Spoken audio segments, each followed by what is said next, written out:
Komunitas yang saya jalani sekarang ini base, ya saya bergabung sejak masa-masa COVID, kira-kira sekitar tahun 2020.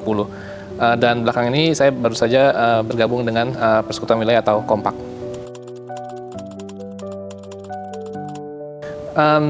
Tentunya yang positif sih pengalamannya. Jadi kami bisa bersekutu bersama-sama, sharing, lalu sama-sama juga belajar firman Tuhan.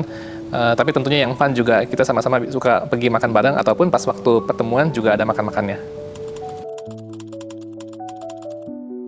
Ada dua hal ya. Jadi yang pertama, di dalam base itu kita memang membahas Alkitab lebih dalam.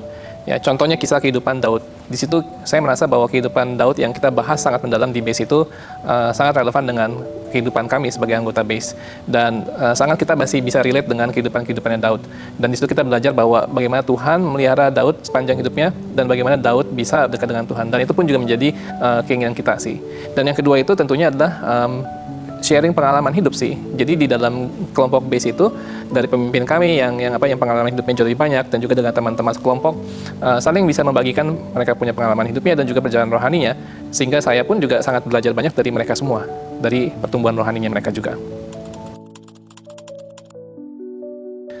Saya sangat berharap Bapak Ibu sekalian bisa bergabung dengan salah satu dari kelompok yang ada di GKI Greenfield. Ya, akan ada banyak pengalaman positif yang nanti Bapak Ibu bisa dapatkan, dan bagaimana Tuhan bisa menjamah hidup Bapak Ibu sekalian melalui kelompok kecil di gereja ini. Yang kedua, saya sangat berharap berdasarkan tema tahun ini tentang forgiveness, saya sangat berharap Bapak Ibu sekalian bisa belajar bagaimana Alkitab memberikan contoh tentang pengampunan. Ya, saya yakin kita semua pasti mengalami bagaimana rasanya tersakiti oleh orang lain, entah itu keluarga sendiri, ataupun teman-teman di kantor, ataupun bahkan teman di gereja gitu.